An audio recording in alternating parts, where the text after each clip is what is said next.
Subscribe to our channel by clicking the subscribe button. Click the bell button and enjoy the latest uploads from our channel.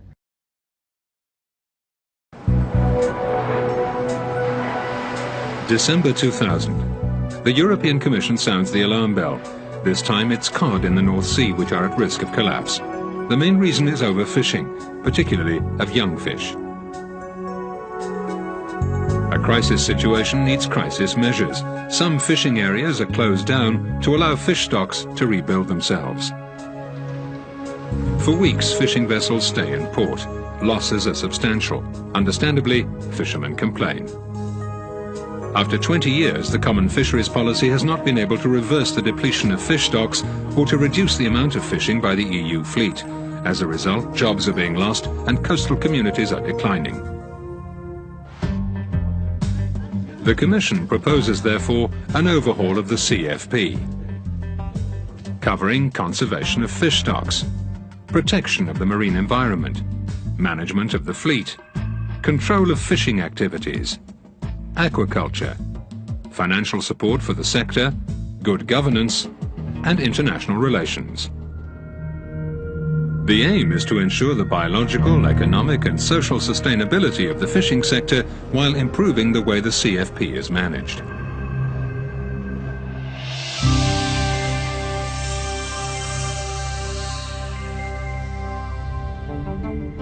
Over the past 20 years, the decline of the fish stocks has been giving cause for concern. Herring stocks in the Baltic have halved. North Sea cod has declined by 60%. And 3/4 of whiting have gone from the Irish Sea. The situation is similarly worrying for plaice, hake, haddock, and many more. No annual or even emergency measures have managed to rebuild sustainable stocks. At the moment, the total allowable catches, TACs, and quotas are fixed by the Council on an annual basis after tough negotiations. Every year, fishermen are left wondering just how much fish they'll be allowed to catch. Worse still, total allowable catches are often set at levels higher than those recommended by scientists.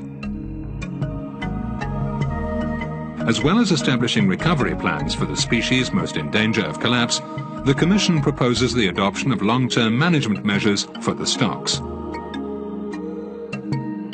The advantages of this system are more stable TACs, which would allow stocks to rebuild and also enable fishermen to plan ahead better. The quantities to be caught would be calculated according to a precautionary limit which could never be exceeded. This should avoid a repeat of the cod scenario. Specific measures to reinforce conservation are also foreseen for the Mediterranean.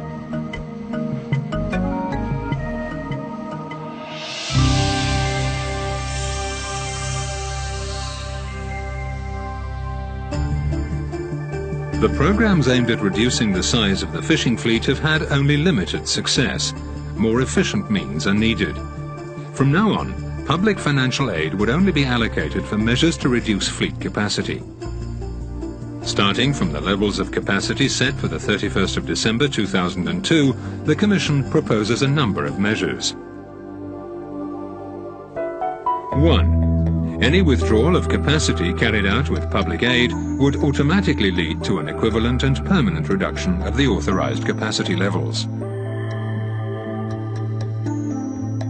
2. Any introduction of new capacity would have to be compensated by the withdrawal of an equivalent capacity without financial aid. 3. Each member state would be required to ensure a balance between the fishing effort of its fleet and available resources. 4. Exceptional aid measures for scrapping vessels would be provided for the fleets which catch species in danger of collapse. These measures would inevitably involve some short-term economic losses. This is why the Commission will invite member states to make greater use of EU funds for programs aimed at retraining fishermen and for other social measures.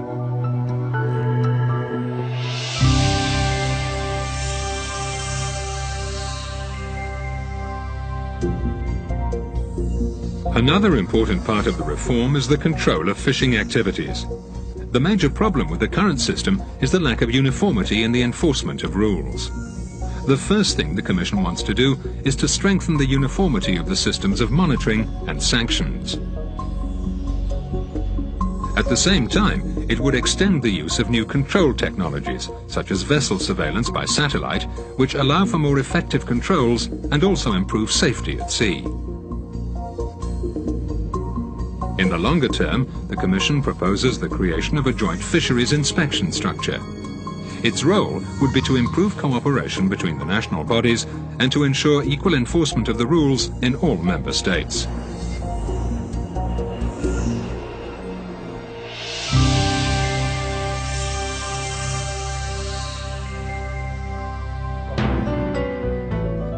The Commission would like, through the setting up of regional advisory councils, to involve all the interested parties at the local level in framing the decisions that concern them. Scientists, local managers, fishermen of course, but also representatives of civil society. These councils would provide a voice for grassroots concerns.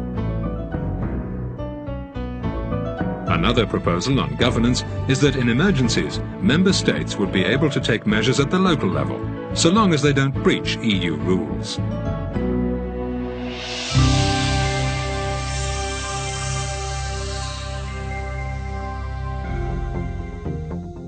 It's very difficult to arrest a vessel caught fishing illegally on the high seas. The European Union is nonetheless determined to reinforce its fight against this type of activity, which threatens fish resources and jobs. The problem is that ultimately only the state where the vessel is registered can impose significant sanctions. But some countries exert almost no control over their vessels. That's why the Commission is asking for much greater responsibility from the flag states and for cooperation among the parties concerned to eradicate illegal fishing.